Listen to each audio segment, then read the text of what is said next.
आज का हमारा टॉपिक है नारीवाद यानी फेमिनिज्म, एक ऐसा विचार जिसमें समाज की सोच ही बदल दी।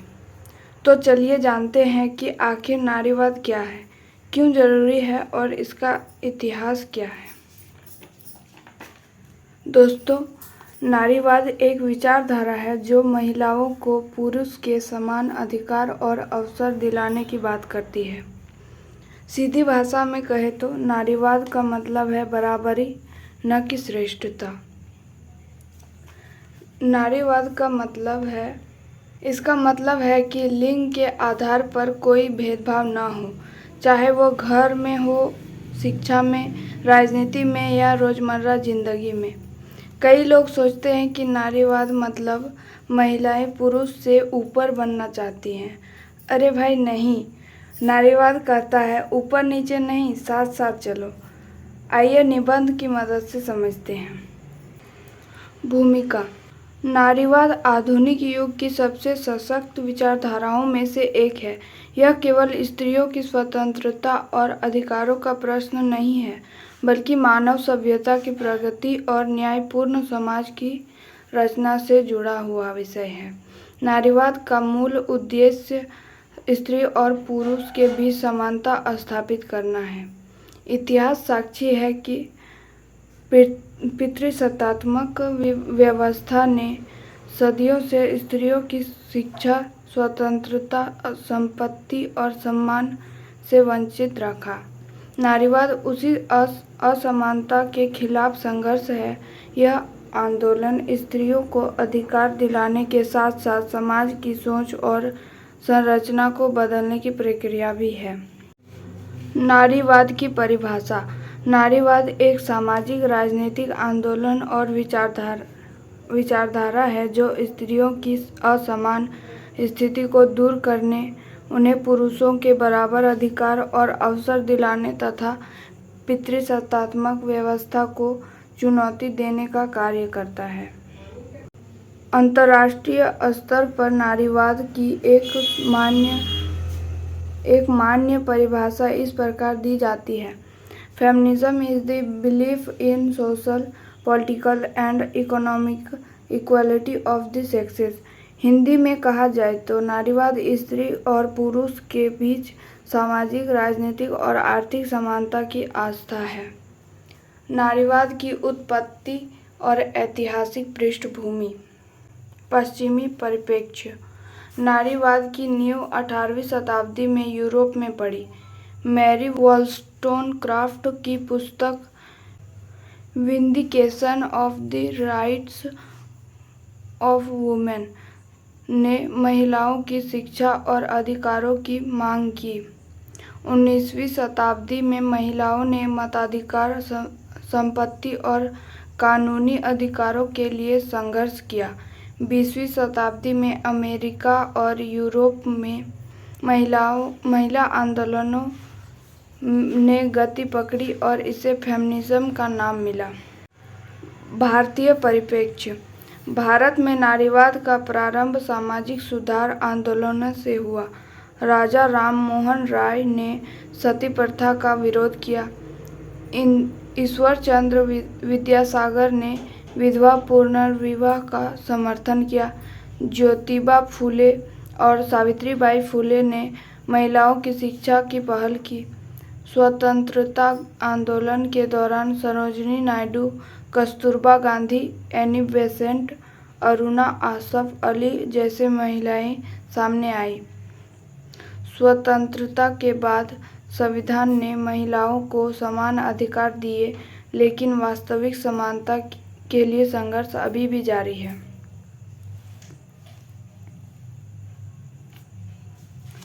नारीवाद की तरंगे। प्रथम तरंग 19वीं शताब्दी 20वीं शताब्दी की शुरुआत। उद्देश्य महिलाओं को शिक्षा, मताधिकार, संपत्ति और कानूनी अधिकार दिलाना। यह आंदोलन मुख्यतः यूरोप और अमेरिका में सक्रिय था। द्वितीय तरंग 1960 से 1980। उद्देश्य कार्यस्थल पर समान अवसर वेतन समानता, घरेलू हिंसा और यौन शोषण के खिलाफ संघर्ष, प्रजनन अधिकार और गर्भनिरोधक संसाधनों पर भी जोर। तृतीय तरंग 1990 के बाद।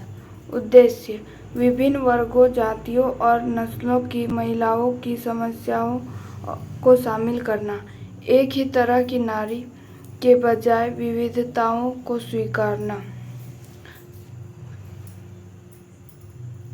चतुर्थ तरंग 21वीं शताब्दी। उद्देश्य डिजिटल प्लेटफॉर्म पर नारीवादी आंदोलनों को मजबूत करना, इंटरनेट और सोशल मीडिया के माध्यम से लैंगिक न्याय की मांग।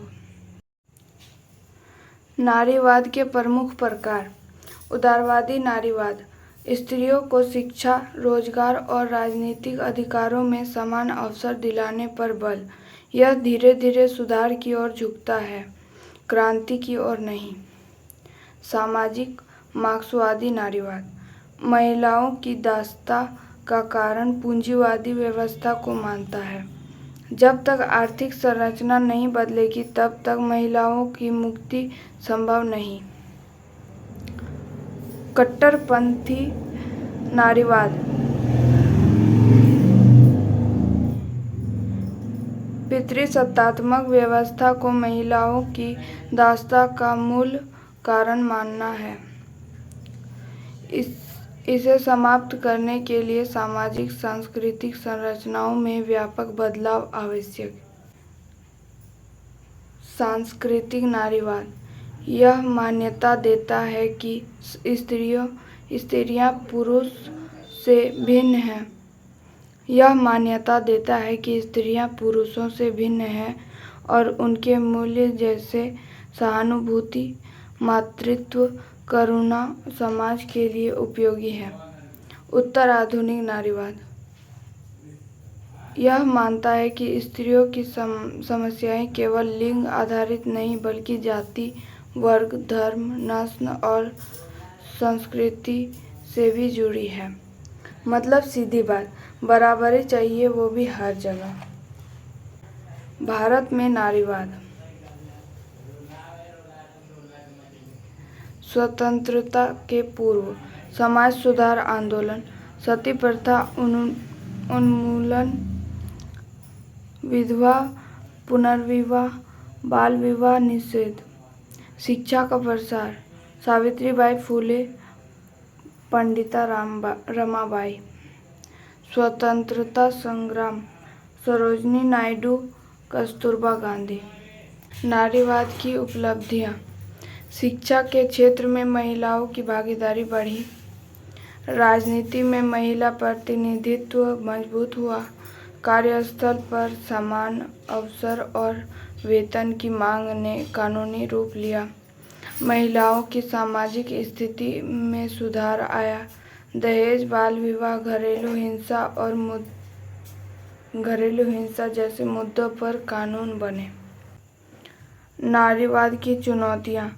पितृसत्तात्मक मानसिकता, ग्रामीण और शहरी दोनों क्षेत्रों में अभी भी गहरी शिक्षा और जागरूकता की कमी, विशेषकर ग्रामीण भारत में। आर्थिक निर्भरता, महिलाओं की आर्थिक स्वतंत्रता अभी सीमित है। सामाजिक रूढ़िवाद, परंपरा और संस्कृति के नाम पर महिलाओं को रोका जाता है। महिला आंदोलनों का विभाजन, वर्ग, जाति और धर्म के आधार पर।